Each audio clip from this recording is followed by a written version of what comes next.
Dan pemirsa, liputan khusus kabar Kepri kali ini, reporter TV Kepri berkesempatan mewawancarai Koperasi Serba Usaha Pegawai Provinsi Amanah Tuah Bintan Kepri terkait profil koperasi dan simpan pinjam anggota.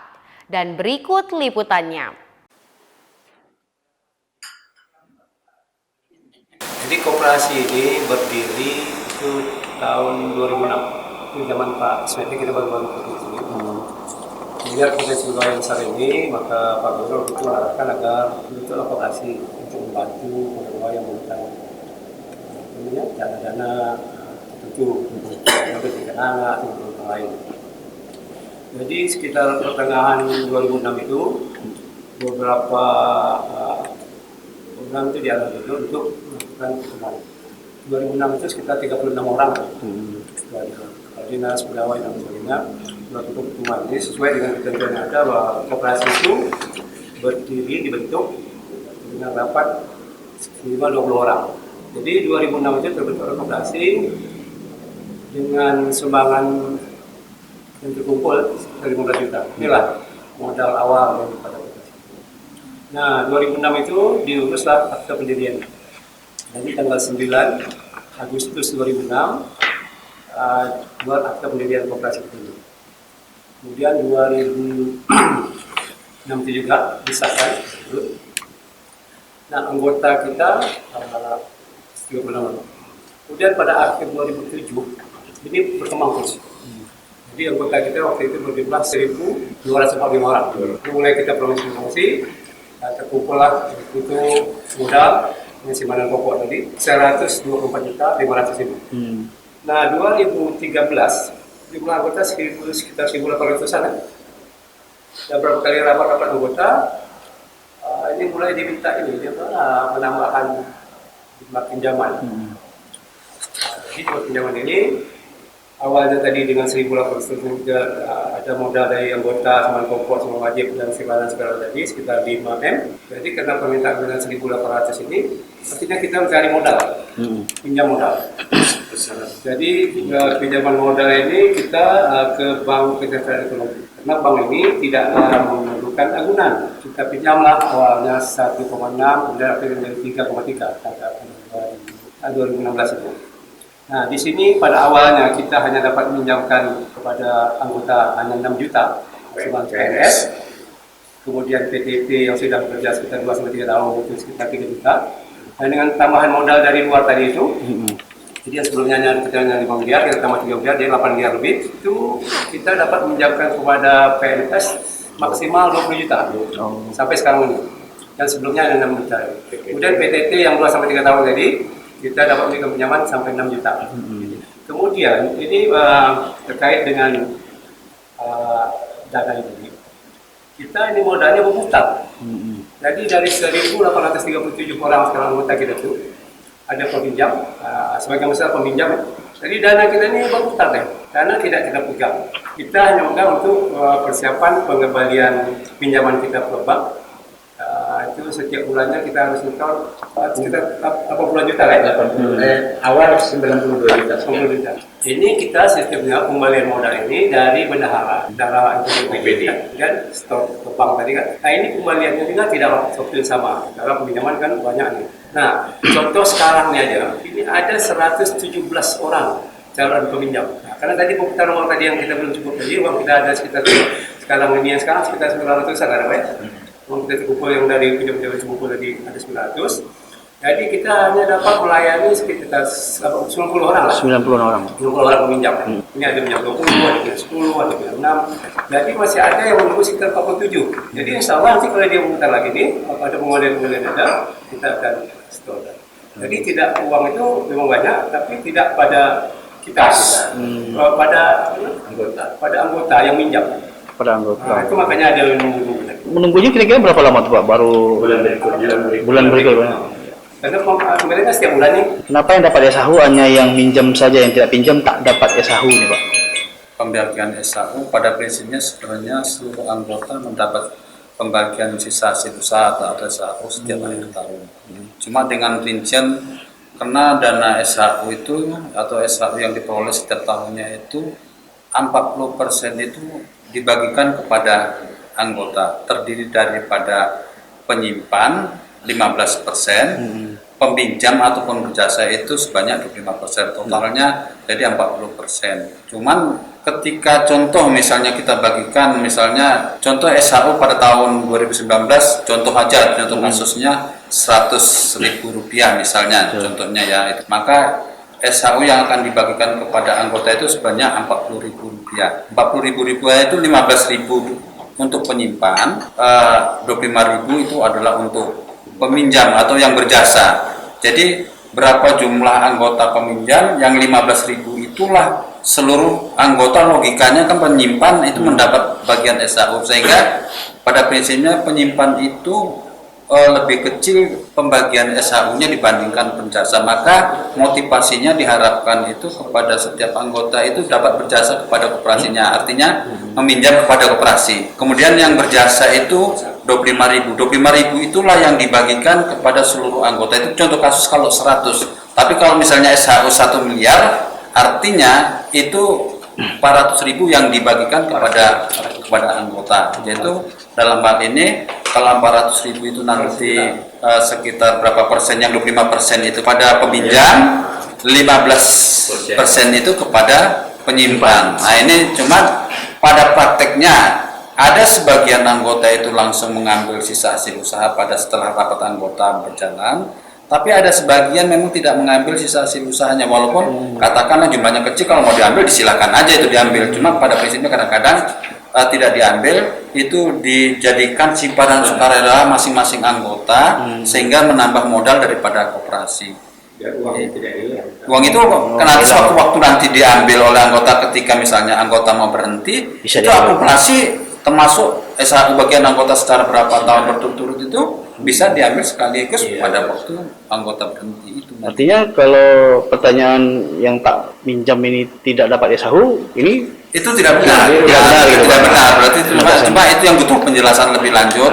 Karena kadang-kadang kan gini, juga rapat anggota kita itu sistemnya sistem perwakilan, perwakilan dari masing-masing OPD, sehingga mungkin perwakilan yang menghadiri itu juga belum bisa atau belum menyampaikan secara keseluruhan kepada anggota-anggotanya per orang, sehingga bisa saja mungkin informasi itu yang hanya yang berjasa saja yang sampai yang dapat, kemudian yang penyimpan nggak dapat. Logikanya ya nggak mungkin. Misalnya di bank saja kita diberi bunga ya istilahnya, kenapa pada koperasi nggak diberikan jasa? Cuma kita nggak menggunakan istilah bunga dalam koperasi, tapi jasa terhadap penyimpan, jasa terhadap berjasa atau peminjam gitu. Kalau untuk SHU ini Pak, setiap tahunnya itu apa tidak dikabarkan kepada anggota?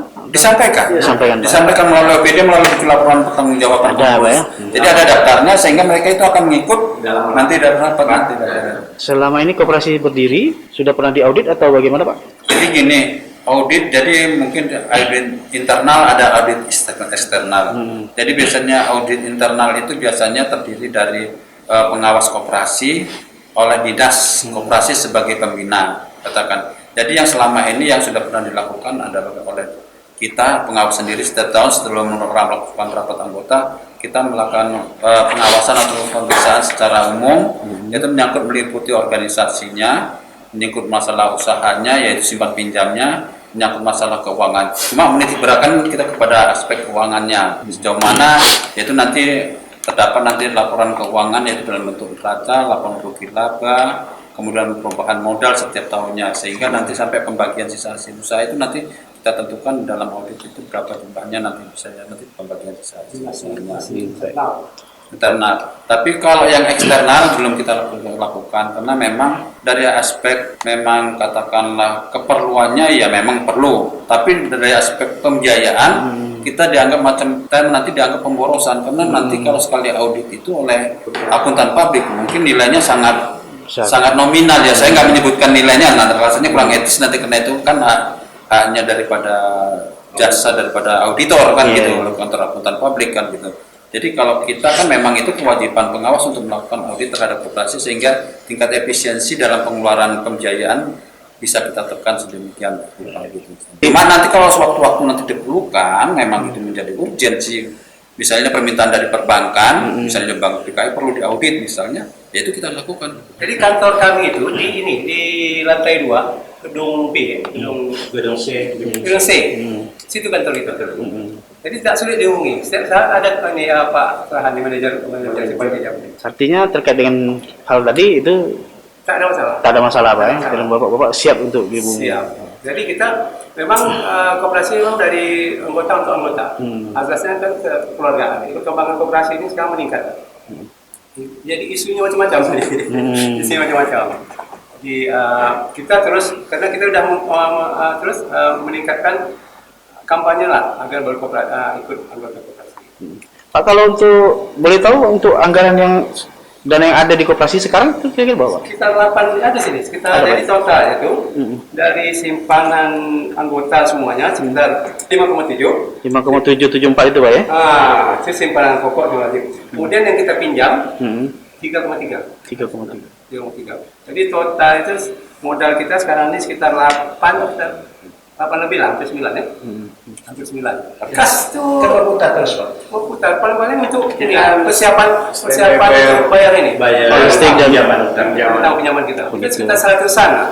Yang standby itu bayar utang. Jadi kita tak menyimpan duit itu sama kas kita. Jadi begini, jadi kalau misalnya modal koperasi itu berhenti dalam bentuk kas tidak berputar, artinya itu kita nanti rugi dalam segi kita, karena dia akan tidak dalam bentuk pinjaman, artinya kita tidak akan mendapat profit, jadi dapat jasa gitu artinya kan gitu. Pak, syarat untuk melakukan peminjaman di Koperasi Amanah Tuah Bintan ini bagaimana nih Pak? Pertama, yang sudah menjadi anggota, ya Pak ya, syarat pertama itu adalah surat permohonan peminjam. Yang kedua kami lampirkan surat utang itu nanti diisi oleh anggota, ya Pak ya. Yang ketiga, pemotongan gaji atau slip gaji yang dilampirkan, ya Pak ya. Yang keempat adalah fotokopi. Itu aja syarat. Kalau sudahnya ini, jadi sudah anggota yang mau minjam yang baru untuk PNS, Pak, itu maksimal kita berikan 10 juta untuk tahap awal dengan catatan dia membayar dulu simpanan wajib dan simpanan pokok. Di persyaratannya nggak ada macam-macam. Jadi untuk PTT, ya Pak ya, itu minimal untuk pertama sekali kami cantumkan situ itu 8 juta itu sudah anggota 3 tahun ke atas. Ya Pak. Untuk yang baru kami berikan hanya 4 juta karena beliau baru jadi anggota. Jadi persyaratan itu kami buat sehingga kita karena terbatas modal kita tadi. Jadi untuk PNS yang sudah menjadi anggota 3 tahun ke atas baru dia full mendapatkan kredit sebesar 20 juta. Itulah. Bulan ini aja 147 orang, ya Pak ya, yang meminjam. Mungkin yang bisa kita realisasikan aja 90 orang. Jadi sehingganya itu yang lebihnya kita prioritaskan untuk bulan depan. Nah, keterangan seperti ini dari pihak koperasi sendiri untuk memberitahukan ke anggota, ke masyarakat itu bagaimana Pak? Kadang-kadang ada anggota langsung menghadap saya, menemui saya, ya kita sampaikan seperti itu. Ya, siapa yang dulu? Contoh gini lah Pak ya, di Snaker, ya, mau minjam hari ini 5 orang maksimal 100 juta. Sedangkan setoran setiap bulan taruhlah 40 juta. Ya Pak ya. Jadi selebihnya itu, ya Pak, kita tunggu mungkin OPD yang lain selesai yang minjam, kita dananya kita tunggu seperti itu. Atau memang dana tidak cukup juga berarti itu kita prioritaskan untuk bulan depan. Jadi begini, koperasi ini khususnya untuk melayani anggota koperasi. Itu pegawai, PTT, dan pensiunan dari provinsi itu sesuai aktanya, sesuai ketentuannya. Jadi imbauan saya, kalau ada hal-hal yang memang kira-kira meragukan, ditanyakan, datang aja ke koperasi, ke kantor kita, gedung C lantai 2 di sebelah inspektorat. Oh iya, jadi ya.